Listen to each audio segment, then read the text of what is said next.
अस्सलाम वालेकुम स्टूडेंट। आज हम अपना जो लेक्चर है वो देखेंगे द रोमांटिक एज और इसके फीचर्स देखेंगे, इसकी पोइट्स देखेंगे, इसके नॉवलिस्ट देखेंगे और दूसरे जो हैं प्रोज राइटर्स हैं वो भी देखेंगे। तो इस पर आज हम बहस करेंगे। आपका जो भी क्वेश्चन हो वो आप मुझसे पूछ सकते हैं, वो कमेंट बॉक्स में आप कर सकते हैं। तो आगे ये आ गया है, मेरा ख्याल है कि इसको डिस्कस करने से पहले हम रोमांटिसिज्म की डेफिनेशन को देख लें कि वो क्या है। डेफिनेशन को आप कॉपी पेंसिल पकड़ लें और उसको लिखना शुरू कर दें। डेफिनेशन इसकी है a movement in the arts and literature. क्या है? एक मूवमेंट है in the arts and literature that originated in the late 18th century, emphasizing, जो जोर देती है, inspiration, subjectivity and the primacy of the individual. तो आगे ये है कि हम रोमांटिक एज को can be classified into three groups. तीन ग्रुप्स में हम इसको डिवाइड करते हैं। वो क्या है जी? पहला तो है जी the lake group, the Scott group, Shelley and Keats group. तो सबसे पहले हम डिस्कस करते हैं द लेक ग्रुप को। द लेक पोइट्स कौन थे जी? The lake poets formed a school in the sense that they worked in a close cooperation and their lives spent partially in the lake district। एक district है उसके अंदर ये तमाम के तमाम पोइट्स रहते थे। उन्होंने अपनी ज़िंदगी को स्पेंड किया है, लाइफ को स्पेंड किया है, तो इस वजह से इनको लेक डिस्ट्रिक्ट या लेक पोइट्स कहा जाता है। अच्छा, इनमें कौन कौन थे? वो ये हैं वर्ड्सवर्थ, क्लार्चे, साउथे और considered as the lake poets. और इसके साथ अब हम डिस्कस करेंगे इनके मेजर वर्क को। तो सबसे पहले इसका मेजर वर्क जो है हम डिस्कस करेंगे वर्ड्सवर्थ के मेजर वर्क को, वो क्या है। William Wordsworth was a greatest poet of the romantic period। Wordsworth declared, इसके बारे में ये कहा जाता है, a poet is a man endowed with more lively, लफ्ज बढ़ना है lively, sensibility, more enthusiasm and tenderness, who has a greatest knowledge of human nature and more comprehensive soul than are supposed to be common among mankind। इसके बारे में ये अल्फाज कहे जाते हैं। फेमस वर्क जो है वर्ड्सवर्थ का वो है मेजर सोनेट्स। पहले हैं to Milton, Westminster Bridge, to words, too much with अस।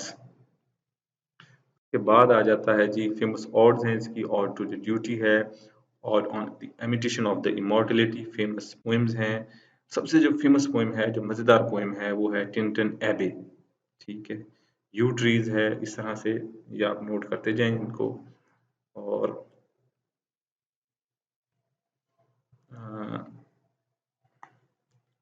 फिर आ जाता है जी सैमुअल क्लार्जे आ जाता है, Samuel Taylor Coleridge. Wordsworth deal with the naturalism and Coleridge deals with the super natural aspects. ये इन दोनों के दरमियान डिफरेंट है कि जो वर्ड्सवर्थ है वो डील कर रहा है नेचुरलिज्म को एंड क्लार्जे डील्स कर रहा है सुपर नेचुरल आस्पेक्ट्स को। आगे इसका फेमस वर्क है जी destiny of nations, French and ode. आगे मैंने डेट्स जो हैं वो मेंशन करती हैं, वो आप देख लें, लिख लीजिएगा इनको। और इसकी जो बेहतरीन पोइम है, जो सबसे अच्छी लगती है वो है कुबलाई खान। ठीक है जी। और love, the dark lady, young and youth, detection. उसके बाद साउथे आ जाता है जी, रॉबर्ट साउथे। इसकी फेमस पोएम्स इसमें मेंशन की हुई हैं, ये आपने देख लेनी है। और मेरी जो फेवरेट पोएम है वो है हिज लव पोएम, जो है my days among the dead are best. और अब दूसरा सेकंड जो ग्रुप है उसको हम डिस्कस करेंगे, the Scott group.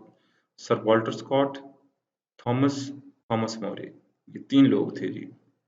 Sir Walter Scott का जो मेजर वर्क है वो मैंने मेंशन कर दिया है, इसको आप साथ साथ नोट डाउन कर लीजिएगा। The lady of the last minstrel और the lady of the lake. इसके बाद है जी Thomas Campbell, best known works, gratitudes of forming, हॉलिडन्स, battle of Baltic, lord Ullin's daughters. Thomas Moore's work, Irish melodies और Lalla Rookh, the younger groups. ये बड़ा interesting group है जी। Interesting चीज़ इसमें ये है कि ये सारे के सारे यंगर भी थे और इनकी डेथ भी जल्दी हो गई थी। इसमें कौन कौन है देखते हैं जी। The younger group of romantic poets belong to Byron, Shelley and Keats.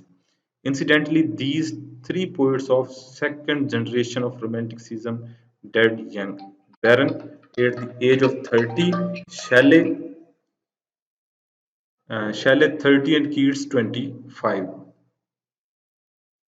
उसके बाद इसका आ जाता है, इनका मेजर वर्क आ जाता है, वो देखेंगे हम। लॉर्ड जॉर्ज गॉर्डन बैरन, पूरा नाम इसका ये है। ये इसका फेमस वर्क है, लिटरेरी वर्क जो है, English bards and Scottish Childe Harold pilgrims, Childe Harold और Mansfield Cain, division of judgement. और आगे शैले का फेमस वर्क आ गया है, आप इसको साथ साथ जो है वो नोट डाउन करते जाइएगा। और जो सबसे बेहतरीन पोएम है पढ़ने वाली वो है ऑजमेंडियस और ओ वर्ल्ड ओ टाइम। ये दोनों पोएम्स आपने लाजमन पढ़नी है, इंटरेस्टिंग पोएम्स हैं जी। John Keats best known works. और इसका the eve of the saint Agnes Lamia Hyperion to a nightingale Isabella on a Grecian urn the ode to autumn. Prose writers इसके आगे हैं जी, ऑफ रोमांटिक एज के जो prose writers हैं, Lamb Hazlitt are considered as a famous writers of the romantic age. Charles Lamb best work is essay of the Elia and last essays. और उसके बाद the spirit of the age इसका है जी, William Hazlitt का best known work है, famous work है। उसके बाद थॉमस का है जी, वो देख लें, on the knocking at the get in मैकबथ। ये मैंने हाईलाइट कर दिया, इनको आप नोट कर लीजिएगा, कोशिश कीजिएगा आप इनको अच्छे तरीके से रिमाइंड कर लें। Novelist of the romantic as, जाहिर सी बात है जी, जब नॉवलिस्ट के बारे में बात हो, रोमांटिक एज के बारे में बात हो, तो जेन ऑस्टन सबसे फेमस है। Sir Walter Scott are the greatest novelist of the romantic age. Jane Austen है, सर वॉल्टर स्कॉट है, ये दोनों फेमस हैं। जेन ऑस्टन के जो मेजर वर्क हैं वो लिख दिए हैं, प्राइड एंड प्रेजुडिस है, सेंस एंड सेंसिबिलिटी है और मैंसफील्ड पार्क है। ये इसके नावल हैं जो बड़े फेमस हैं, 6 नावल्स हैं। लेकिन सबसे पहला जो नावल है प्राइड एंड प्रेजुडिस, ये सबसे ज़्यादा फेमस है, सबसे ज़्यादा लाइक किया जाता है। सर वॉल्टर स्कॉट आ गए हैं जी, और उसके बाद है इनके ये नॉवेल्स हैं, मेंशन है यहाँ पे, ये आपने लिख लेने हैं। और इसके बाद हमारा लेक्चर जो है वो ख़त्म हो गया है। अगर मज़ीद कोई भी चीज़ आपने पूछनी है तो नंबर मैंने लिख दिया है, इस पर आप मुझसे कांटेक्ट कर सकते हैं जी। अल्लाह हाफिज़।